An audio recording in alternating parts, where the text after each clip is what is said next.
Hello YouTube, this is Silent Arcana back from hiatus. So Exosister won a regional. I'm not the one who won it, but let's just say I am very happy. Glad that it finally won after a long while. And so, with the new support cards and the fact that it won a regional, I am going to take a bet that you're here for a master guide. In which case, I am here to deliver.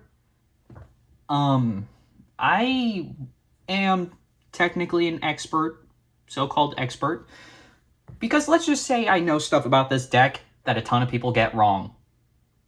There's misconceptions that I figured out were just plain wrong, and I want to shed some light on those misconceptions. I can't speak English. English is so hard. I want to shed some light on those misconceptions.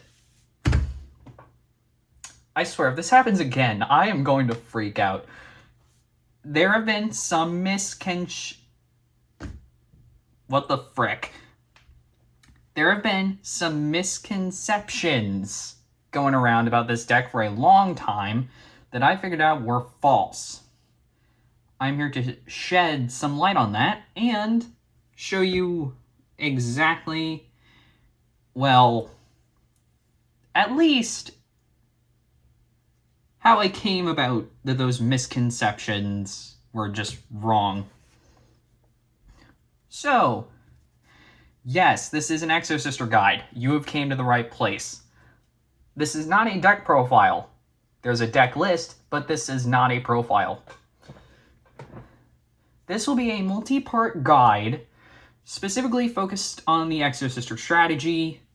If this master guide does well, I might move to a different strategy to do a master guide on. I don't know, maybe Phantom Knight, maybe Branded, who knows? And, well, let's just start with the misconceptions. And these misconceptions all have to do with a very specific card. They all have to do with Martha. So, the misconception here. What is so wrong with Martha that causes a misconception? Well, Martha has a lock attached to her effect. Returnia also has a lock on it. Although the Returnia lock is way more forgiving than Martha's.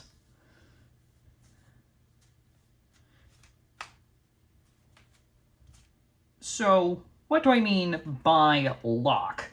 Well, this deck has a reputation for being quote-unquote xenophobic because of the locks that these two cards have. Martha, basically, when you use her effect, locks you out of anything not an Exosister. And Returnia, well, can't be activated if you control anything but an Exosister monster.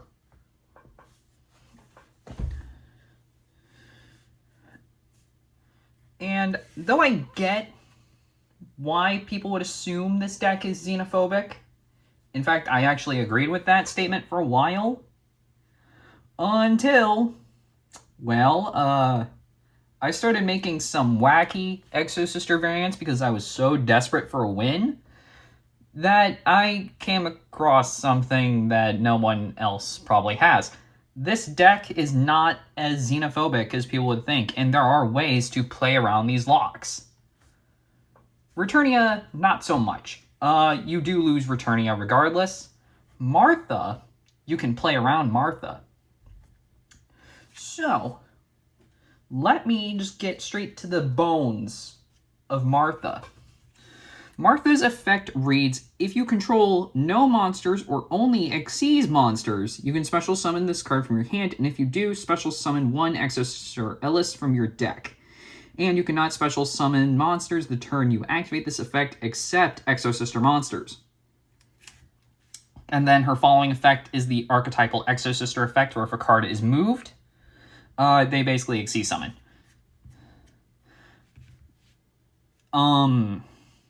So, what about this first effect?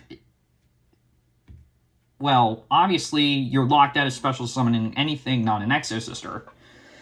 And people originally played around this via a specific engine that we're going to get to later. But I have found other workarounds by playing this deck for 3 straight years.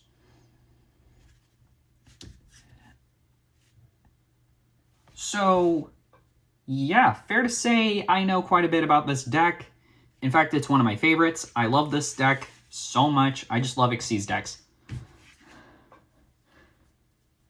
So, how do we play around this?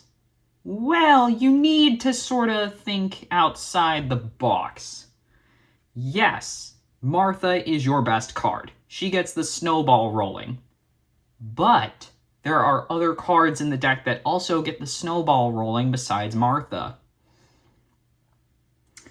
And her effect isn't actually a requirement.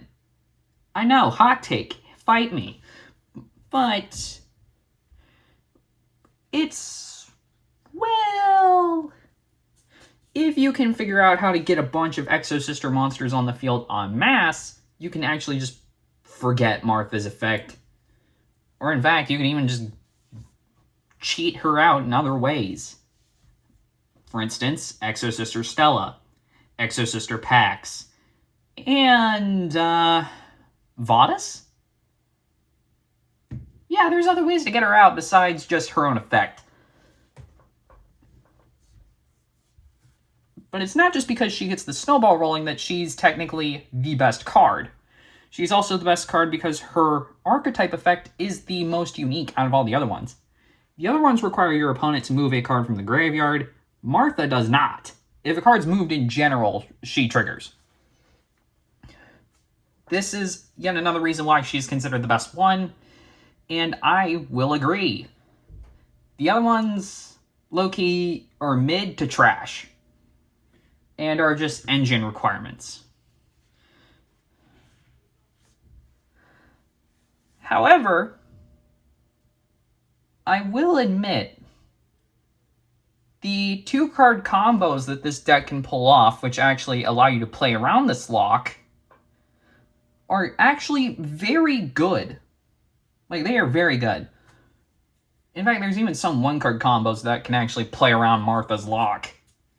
If you are skilled and smart enough to understand how the deck works. So, away from the misconceptions, let's just get straight into the core engine of this deck.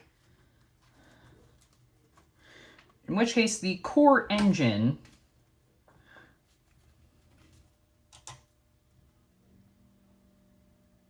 sorry, I just needed to get my dock back up. So, here's basically the archetype in its entirety. And of course, I am missing a card. There we go, found it. Yeah, sorry, this is a bit scrappy. I haven't recorded in a long time. And also, this is not a deck profile, which is what I'm used to. So, here's basically what your engine's going to look like. 3 Martha, 3 Ellis, 1 each of the other 3. Irene's cuttable, but because Betrayal, I added her back in. Your spells are going to be 3 Pax and 3 Betrayal. And your traps are just going to be 1 of each. Because these 2 are extremely searchable. So, yeah, this is basically the entire Exosister engine in its entirety. Or rather, what you're actually going to be playing. Main deck-wise. We will get to the extra deck later, do not worry. So, Martha, she starts the thing. Ellis is just a really good extender, because she can special summon herself for free if you control any of the other ones. Stella, also a great extender. She can pretty much just special summon any one of these from your hand. Sophia is basically Upstart Goblin on legs, and Irene can just replace a card. Yeah, Irene's effect is the worst one out of all of them, but when you draw too many Ellis's, Hope and pray you have this one. So, yeah. Not to mention, because Irene mentions Sophia, she also works very well with Betrayal and Vadis, which are very powerful. Even though Vadis doesn't really get the credit that it deserves, because Brittany has a double banish. So that is what the engine looks like. The game plan for this deck, well, you have a couple options. You could basically just summon a bunch of Xyz monsters and OTK your opponent. Or, the fancy way of saying it, one turn kill. I got that backwards, sorry. This deck, also very great for graveyard control. So, yeah, the current meta is the meta for it with Dracotail. And some other decks having some graveyard reliance. Graveyard control is actually pretty plausible now.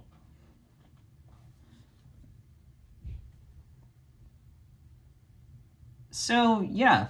And with the new cards, the game plan has basically changed up slightly.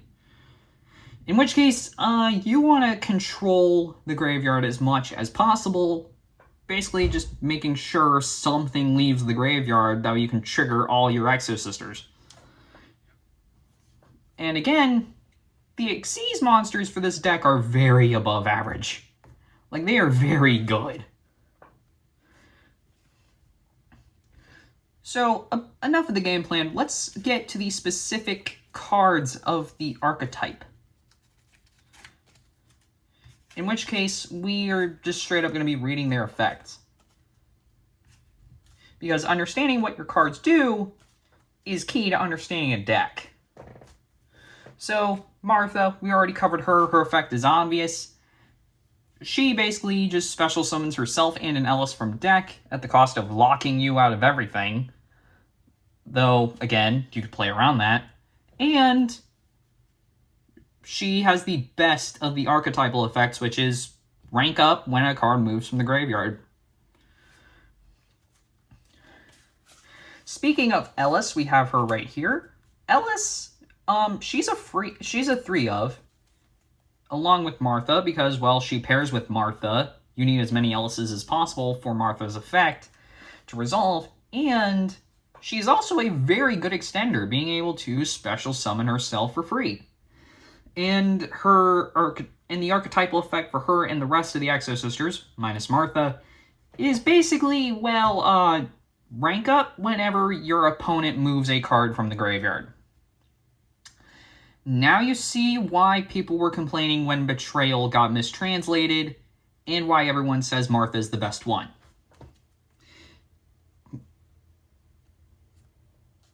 To follow up on that, we have Stella, who mentions Ellis. Ellis mentions Stella. So these two are buddies. Stella, her unique effect is basically she can special summon any Exosister from your hand. Of course, for free.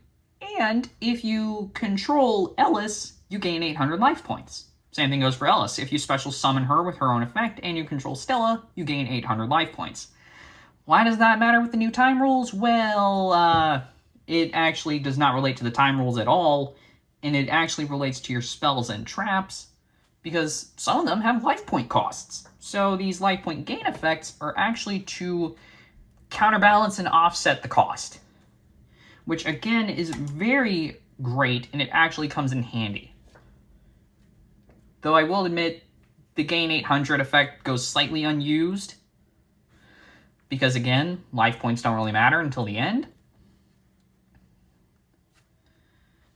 Then we have Sophia, which, as I mentioned earlier, upstart goblin on legs. If you control an Exosister while she's on the field, you can draw a card. And if you control Irene, you gain 800 life points. Speaking of Irene, here she is. Yeah, she can shuffle back she can place an Exosister card from your hand on the bottom of the deck and then draw one card. So Sophia's effect, but worse. But again, very handy if you need to put back some Ellises. It doesn't come up that often, but again, having Irene just has certain benefits, most of which don't come up, but are very nice when you're in a pinch. So, that is it for the monsters of the archetype, as far as the main deck goes.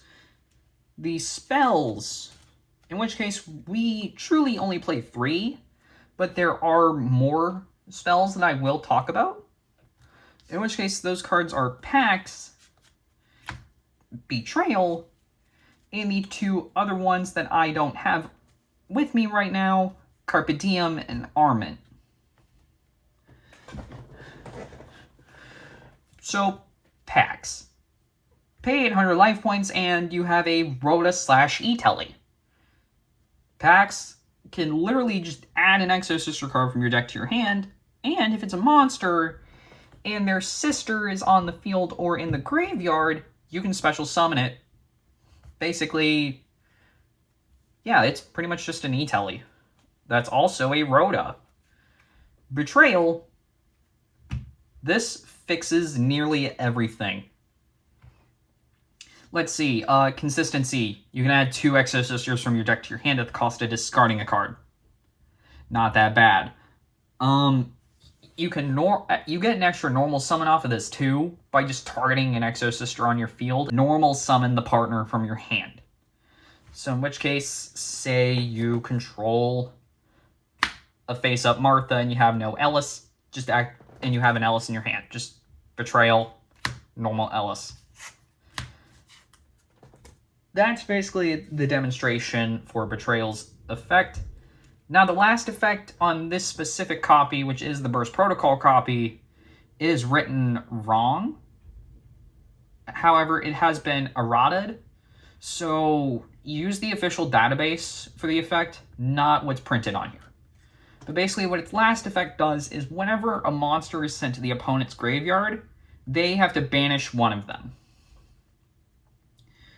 Though the way it's written on here is you banish it and it's your opponent's choice, which is wrong and is not how the card functions at all. And if that was how it functioned, this would be mid. Like, it would still be okay, it just wouldn't be as busted as it is. Now, Carpe Diem and Armament, which I do not have on me at the moment, they're not important, but they are underrated, in my opinion. Carpe Diem, it's basically an archetype prohibition with some bonus effects. And Armament is basically just a rank up spell. That's all it is.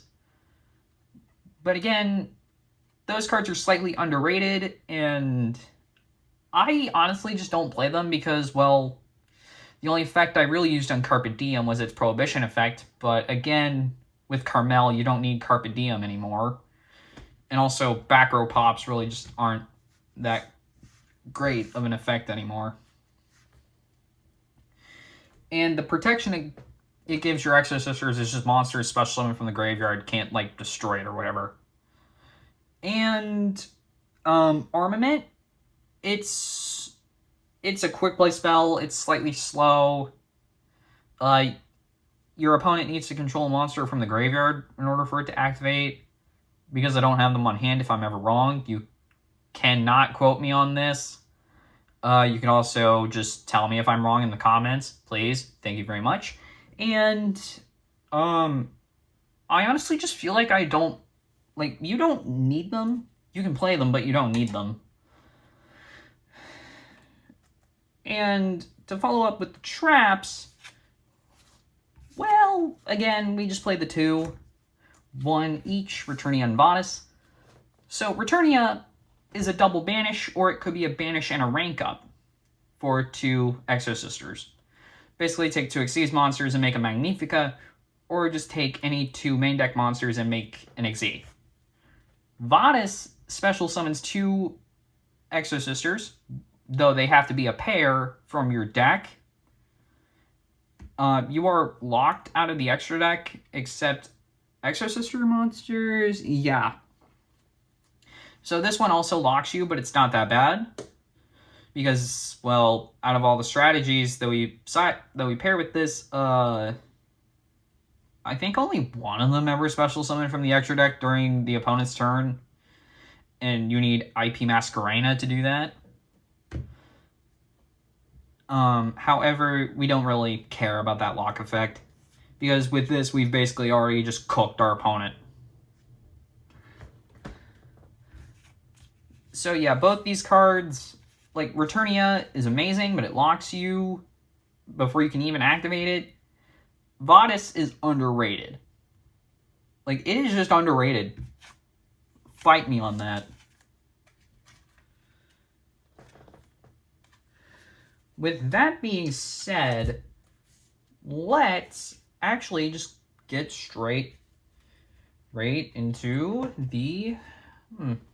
Actually, hold on. I'm reading my doc here. Yeah. Okay, we have... My doc says basic deck list breakdowns. Yes, I write a Google Doc. So, yeah, basically... Okay, yeah. Anyway, editor, this is a thumbs up for you to cut this bit. Alright, we are back. So, now, I totally had this deck put together and did not just take my time to put a pure list together. Anyway, let's go with the deck breakdown of this deck pure version. So, yes, this is the deck profile portion. All my Master Guide parts will have a deck profile featuring a variant of the deck, in which case, because this is the start, I figured it would be best to start with Pure, because this is where I start, this is where many start, and I feel this is the best place to start. So in which case, our deck breakdown is going to be 3 Martha. In fact, actually, I'm just going to place them all out right here, and that is going to be pretty much the entire main deck monsters for the Exosister engine. Again, ratios I said. So again, this is all as normal. And then, because this is pure, we do play a spirit package, which would be Ichiki Sarahime and a single Aratama. So, Aratama, 1-card starter, Ichiki Sarahime, a very good extender, and when paired with any of these, basically is full combo, no matter what. So, a very great 3 of. And then, well, the rest of the main deck is just non-engine, in which case I play mostly hand traps, in which I play 1 each of these Bystials. Bystials are just very good in Exosister because they can trigger Martha. Please, for the love of anyone's life, please, ban this card. Please. Like, I swear. Like, Dimension Shifter. I do not like this. Ban it. I play Exosister, but I do not like this card. Please, ban it. However, I still play the 1 of because apparently it's still good in this meta. Even though Tearlament is gone. My guess is it has applications against Dracotail. Now, Exosister is technically a shifter deck, but that is only just because it can play shifter and not be completely punished by it. But trust me, the best way for you to truly learn how this deck works, in fact, how you actually can play around Martha, is just get rid of this card. Like, I swear, this is the bane of my existence. This is the bane of Exosister players' existence. Like, fight me on this. It is a hot take, but please, ban this card. Exosister does not need this. In fact, no deck needs this. So please, ban it. Like, I'm pretty sure a ton of people will agree with me. Just ban it. I'm not going to talk about its effect because of how infamous it is. Then 3 Fulos and 3 Ash Blossom just to round off the monsters. So yeah, all these hand traps here, minus this one, are just very good. And, well, I don't have Forbidden Crown. So, yeah, that's basically it for the hand trap lineup. And that is actually it for the monsters as well. So yeah, basically, hand traps wise, I'm basically just playing cards that would help this deck. Just the tiniest bit. So to move on to the spells, this is basically going to be pretty much the same. I'm going to rush through what I've already covered and discuss what other cards and other goodies I have here. So again, normal spell lineup of 3 Pacts and 3 Betrayal. Again, very good. You need these. As another starter for the deck, we are playing 7th Tachyon. So yeah, basically this card, we just reveal a Tachyon Xe, in which case the one that we are revealing is 104 Masquerade, because it can pretty much just search all of our Exosister monsters and Ichiki Seori Hime.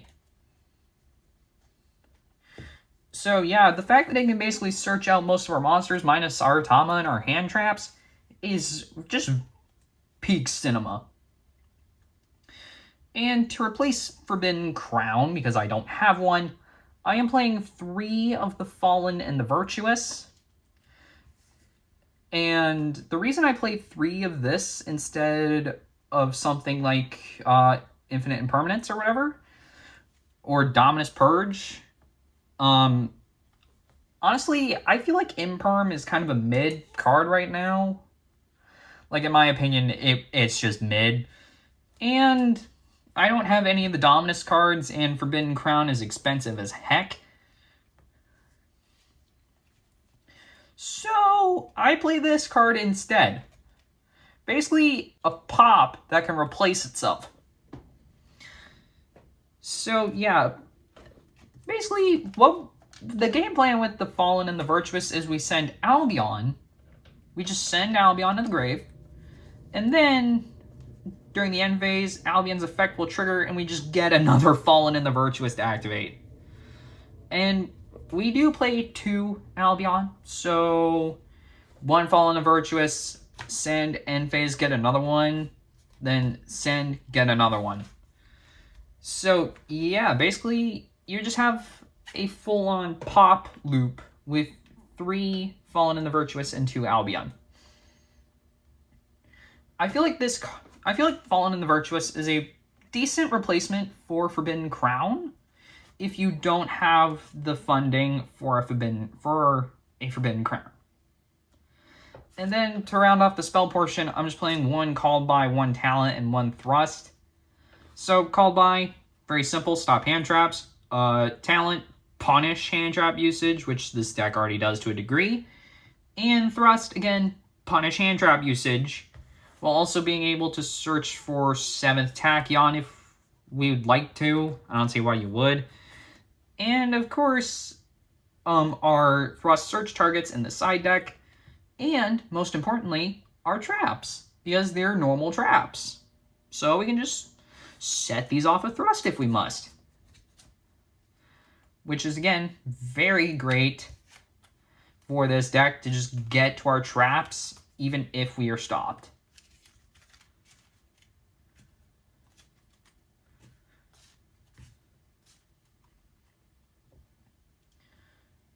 And then, of course, for the traps, we're still just playing 1 of each. Not going to cover these because, well, we just play 1 of each anyway, and I've already explained them. So, that being said, let's get into the other variant that I have to show you all today. I forgot the extra deck. Yeah, sorry, forgot about that. Don't mind me. We're just going to cover this very quickly. So, we have 2 Magnifica. I know I didn't cover this in the archetype. I forgot about it. Sorry. So, Magnifica, a banish, can also replace itself with any of our Exosister Xyz. There is one combo, though, with Zexelfield, where you can get, like, a Kalyuga on Magnifica and replace Magnifica with Kalyuga. I'm gonna be for real, I don't think that's consistent enough for this. Like, first, you gotta have a full Exosister combo, and then you have to have Zexelfield, when there's only, like, I don't know, like, 2 cards that could search it, like Terraforming and Set Rotation. And with Set Rotation, you need to play a brick, which we already play enough bricks. We don't need more bricks. Then, new card, Carmel. So this card, like Betrayal, solves nearly every single problem. Carmel's a negate. She can pretty much just search any trap during the end phase for free. And, well, at the cost of discarding all materials, you can literally change an opponent's monster effect to be add a card from your opponent's graveyard to their hand. So yeah, recursion, a negate, and triggers everything all at once. While also getting a trap card during the end phase, like Bystial Magnuma gets a dragon. Like, oh my god, that it's just golden. And again, I'm gonna say this again, peak cinema. 3 Michaelis. Again, as usual, this is the best one. Caspatel, sometimes we summon this first. However, thanks to Carmel and the improved consistency, I do not summon Caspatel that often anymore, except under, of course, Vadis, or during the special cases where I need to summon Caspatel. We're also playing one Asophiel, again, in Archetype Dweller. Very bonkers. Gibrine, OTK Enabler, and a Negate. Though her Negate's not as great as Carmel.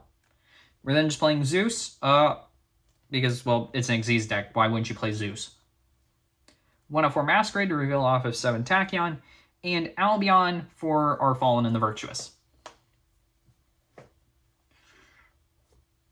This deck, you can play Pot of Prosperity in it, thanks to the fact that we play multiple of pretty much everything, and there's always an instance where you're not going to summon everything.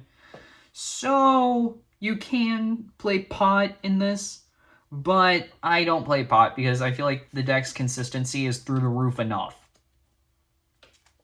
that you really don't need Pot of Prosperity.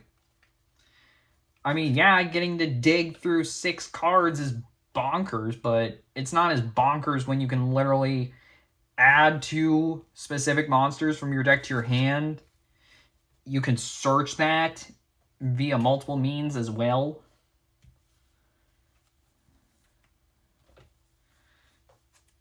And to cover the unique effects of all the Exosister monsters besides Magnifica and Carmel, because I covered those, Michaelis searches a spell or trap with Exosister in the name, of course, and if she's summoned with an Exosister monster's material, she can just banish a card from our opponent's graveyard.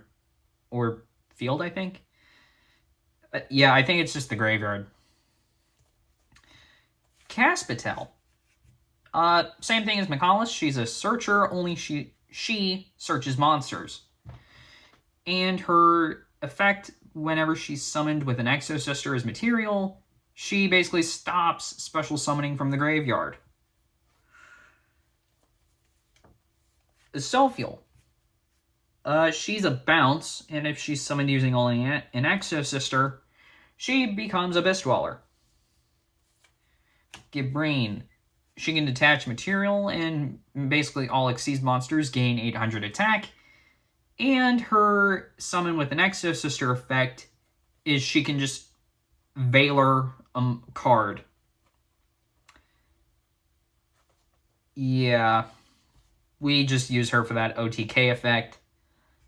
And that effect Veiler effect does not come up that often, especially now that we have Carmel.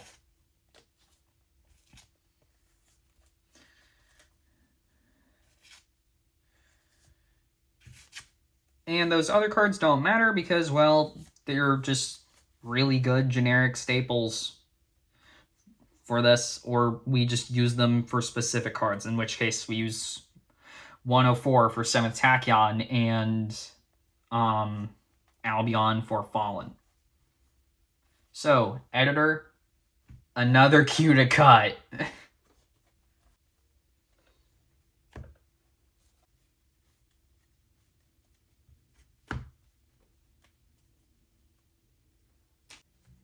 So now the next variant I'm going to cover is another common Exosister variant that I didn't discover myself. I just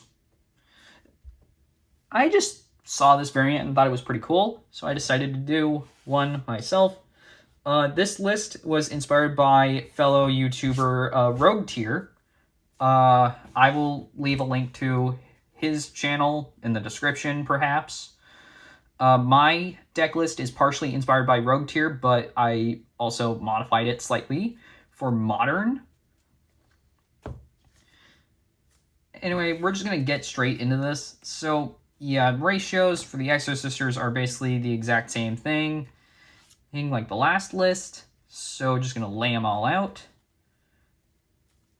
3 Hime. We do not have Aratama in this deck. Yeah, you heard that correctly. We don't play Aratama, not even at 1. Then, new card.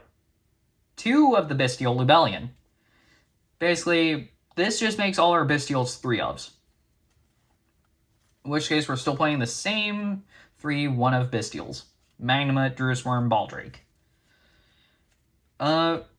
We are not playing Shifter because we do need cards in the graveyard for the Bystials. And, of course, same thing, 3 Fua and 3 Ash.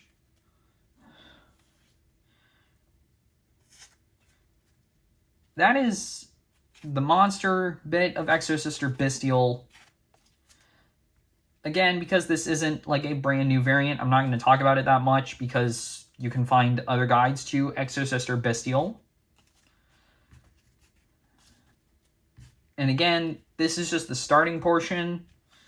So all these decks pretty much function with the mindset that Martha can't be played around. They function with the Martha can't be played around mindset. And again, this is just the starting point. The spell's literally the exact same thing, starting off with 3 Pax, 3 Betrayal, and 3 Tachyon. New card, Branded Regained. This is a key part of the Bystial engine because we can pretty much just get this off of our Lubellion, and we pretty much just get the ability to draw cards off of it whenever things are banished, which this deck does to a very high degree. I'm still playing Fallen of the Virtuous, Called By, Talent, and Thrust, and for convenience sake, I'm not going to remove the spells and just place these here, 1 Returnia, 1 Vase. So again, the focus on Bystials here is purely because the Bystials trigger Martha. That is it. The Bystials also allow you to play around hand traps as well, so say Martha gets negated. You could pretty much just, well, normal summon her, discard Lubellion if you have it, and, well, yeah, you basically get the ability to just play on your opponent's turn at that point because you discard a Bystial and you trigger Martha. And now the extra deck is pretty much the exact same thing as last time, only with some minor differences. So 2 each of those, 2 Mikalis this time because I needed the extra room, 2 Caspatel, then a Sulfuel and Gabrine. We've already covered these. Wallow. Again, rank 6. We play this because of the Bystials. We also get graveyard control out of this too, which is amazing. In fact, we actually want graveyard control. We are also playing 104 Masquerade as a Tachyon target, but because Lubellion is actually a light level 8 dragon, we can search for it off as 7th Tachyon too, thanks to Galaxy Eyes Tachyon Dragon. So yeah, don't worry about us playing a limited number of Lubellion instead of 3. We have 5 copies of Lubellion, basically. And again, playing 2 Albion the Branded Dragon, specifically for Fallen.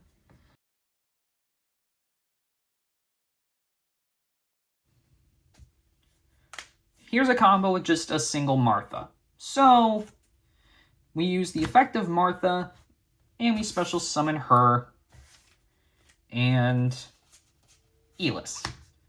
Again, this is just the basic combo, so I'm just going to run through it real quick.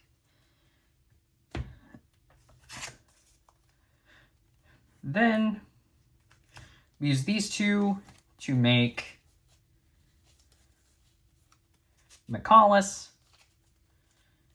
You sometimes step into Caspitel to search a monster, but we don't want that. We actually want to search for a spell. And the spell we are searching for is going to be a copy of Exosister Betrayal.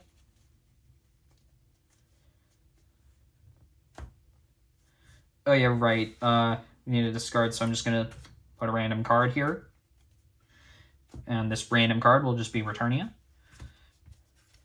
In fact, I will actually show you something pretty cool with Carmel, now that I think about it. So yeah, Betrayal. And we can pretty much just add any two Exosister names. I am going to add Irene and Sophia, just to demonstrate something cool. And then we have to discard a card. We're going to discard Returnia. Now, don't worry about losing Returnia. We can actually get it back via Carmel. And I will demonstrate that later on in this combo. So now we just normal summon. So normal summon Sophia, then use the effect of Betrayal to normal summon Irene from hand, because we control Sophia. And then we can actually use Sophia to just draw a random card. It doesn't matter what this is, you just get a free draw.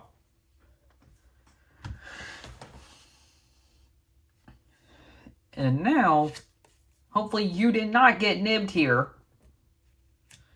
And we are going to make Carmel. Now, prior to you making Carmel, your opponent has to nib you right there, because otherwise they're just done. They're done for. Because if they wait for you to make Carmel and nib you, here's what happens. Boom. Boom. Negated. Then you get a random card back. And don't fret, you did not lose your negate. Because, well, Magnifica Pass is actually bonkers. And during the end phase, we of course get a search. And the card that we are searching for would of course be either Returnia, which was the random draw, or Returnia. Now, you can actually get Returnia back from the graveyard with Carmel. Because Carmel's effect reads this. If this card is Xyz summoned, you can activate this effect. During the end phase of this turn, set one Exosister spell or trap from your deck, graveyard, or banishment. So yeah, it doesn't matter whether our trap is in the grave or not. We can just get it back. Which is amazing. Or, if we want to go the extra mile, we can of course just set Vadis off of Carmel. Then activate it, pay 800, and literally just special summon a pair.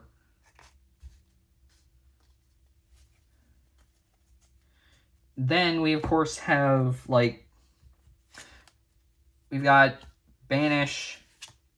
Then we have a negate again. Then of course we have this, just remove a card from the opponent's graveyard.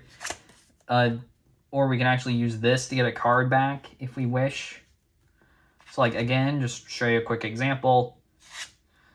That, and then we just get like a random card back. And those trigger. And, well, boom and boom. The graveyard is locked.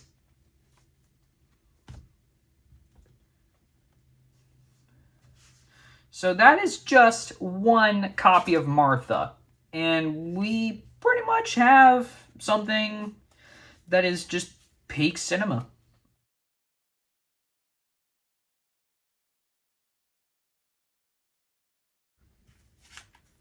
So, say you activate Martha's effect, and it gets negated by an Ash Blossom or something. Like, and just say it gets negated by like an Ash Blossom or a Dominus Purge. Well, we are locked and we don't have a way to get going. But, normal summon Martha. Lubellian effect. Discard, and we get to search a Bystial. Magnamut.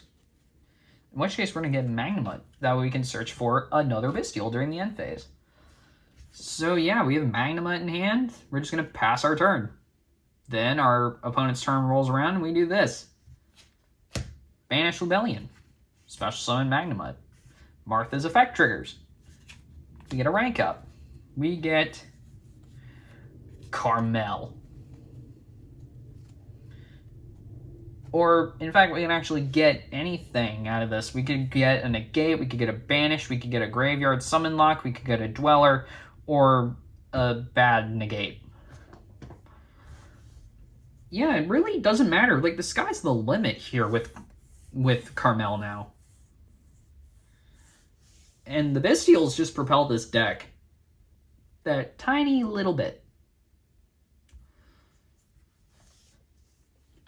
So now you see the appeal of Bystials in this, which is just amazing.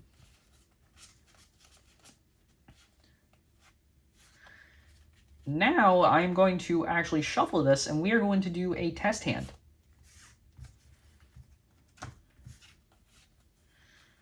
We like test hands, right? Right? Yes, we like test hands.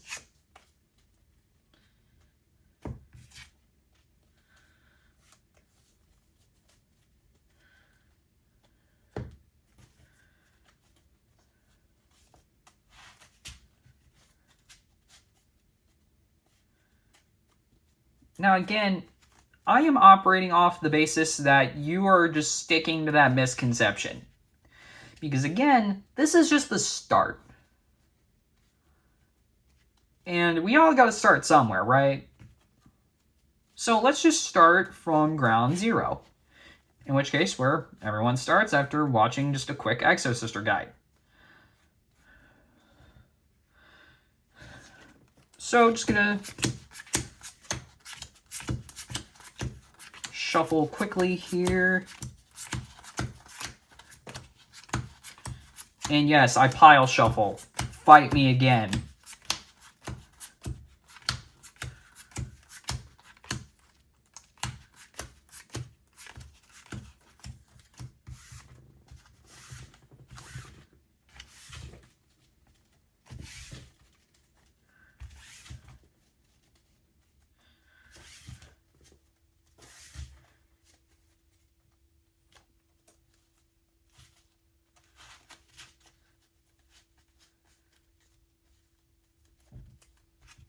Okay, so just going to do a little quick riffle shuffling here. Yes, after a pile shuffle, I just keep shuffling. So don't worry about it. In fact, I actually like pile shuffling because it allows me to check how many cards are actually in my deck.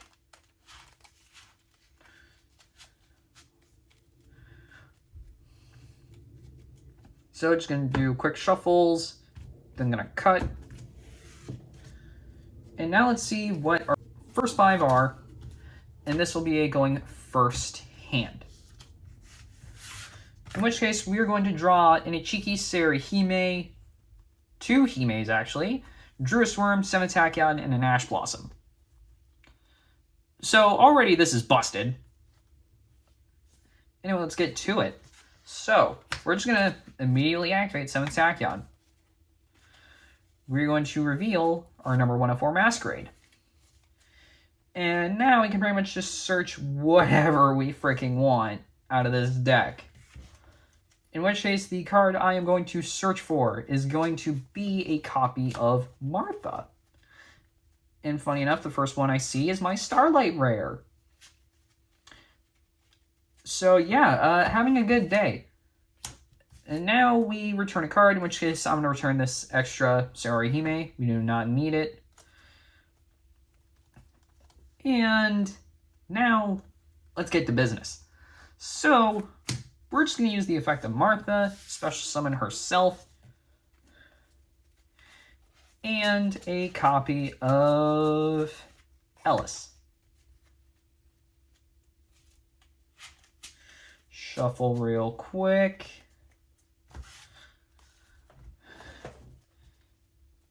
And now we're just gonna extra normal summon our Ichiki Saruhime because we now control a light level. We now control a monster with 800 attack or defense. And we get another search. We can search a light or dark level 4 with 800 attack or defense.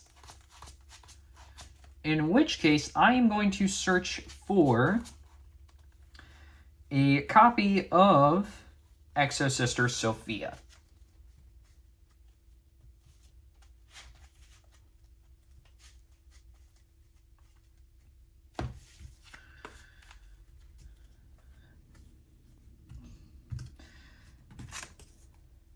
Then we're going to use these two. And we are just going to make Carmel immediately.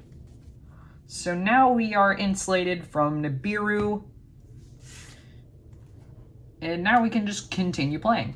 So we're going to normal summon Sophia. Then we're going to use the effect of Sophia to draw a card. So we're going to draw Ellis, which is actually pretty perfect because we can just special summon her immediately.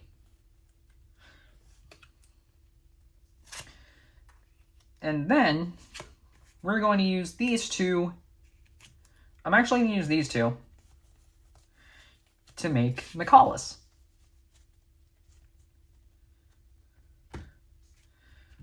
Then I'm going to detach a material from Michaelis. Now we can add a copy of Exosister Betrayal.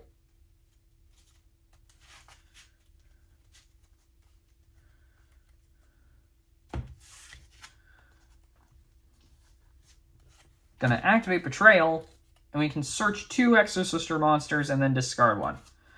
So I'm gonna add Irene, and then I'm going to add another copy of Martha for follow-up.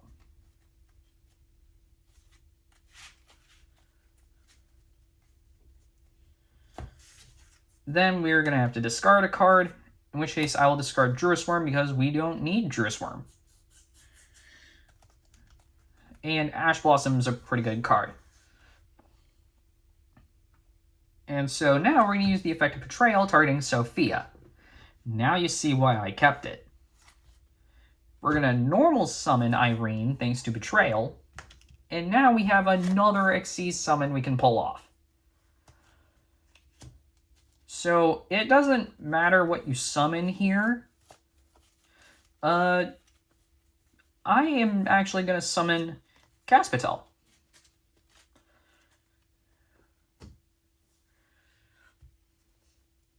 We're going to detach one from Caspitel, that way we can get a search.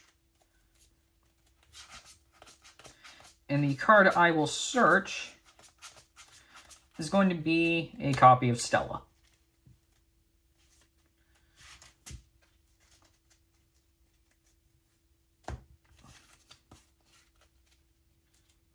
And now this is where the fun begins.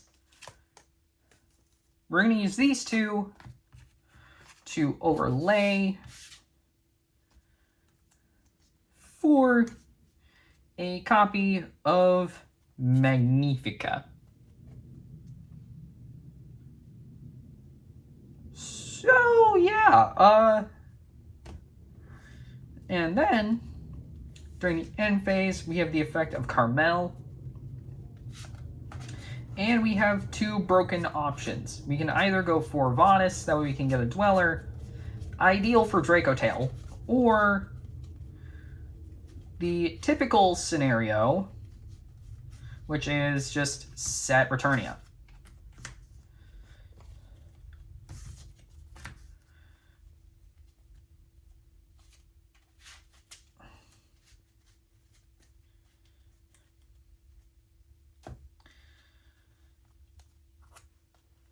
So basically, here's what we're looking at here. We have a negate. We have a banish and a swap. We have another banish that triggers everything, that can trigger everything. And we have another banish, technically a double banish, as well. And of course we have a Stella and Martha for follow-up, and an Ash Blossom to back up all this should we need it. So that's pretty much Exosister in a nutshell. Just based on this combo alone, that's the deck in a nutshell. Do I think this deck is, like... Okay, do I think this deck is meta-worthy? Okay. I'm gonna give people some credit. Like, I wouldn't say this deck is, like... I'm not saying this deck is, like, gonna be winning YCSs left and right, but, like, this deck can cook when it cooks. Like, it can cook. And if you ever underestimate this deck, you better not just be talking smack, and you better actually, like, have actually bested this, like, in its current state.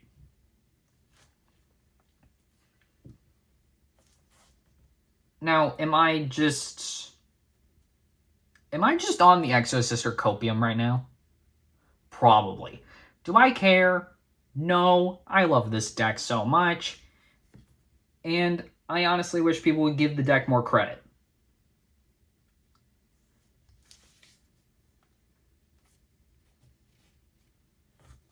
And considering this deck just won a 500-man regional, like, seriously, give this deck some credit here. Like, the Burst Protocol support is busted. And not to mention, like, again, it won a 500-man regional. I don't know who actually won that regional, by the way, so... Again, it could be just the guy was really good with Exosister, or that support actually helped. In fact, I think it might have been a little bit of both. So I think that will actually conclude for the first part of this Master Guide. The next part, we will actually be covering more variants. In fact, we're actually going to be covering a variant that I made myself, which is Exosister Valmonica Fiendsmith. Again, you can look up a deck profile on my channel if you wish. In fact, I highly recommend it, even though that deck list is outdated. You get the basic idea. And we'll actually cover how I figured out you could play around Martha as well. So, I am not going to leave anyone hanging on that, even though I just demonstrated how this deck plays with the mindset that you can't play around Martha. Even though you absolutely can, and the new cards just made it easier to do that. Thank you guys so much for watching this video to the end. It is very much appreciated. It helps out in the algorithm. Be sure to like, comment, and subscribe. I would love to hear feedback. And I'd also like to know if you want to see more content like this. So, please, do me a favor, like, subscribe, hit the bell. It'll be very much appreciated. I am glad to be back. Thank you very much. Also, look at the desk mat. It's pretty. We got Mothman in the center. I'm happy. Yeah, just advertisement, personality, and one package.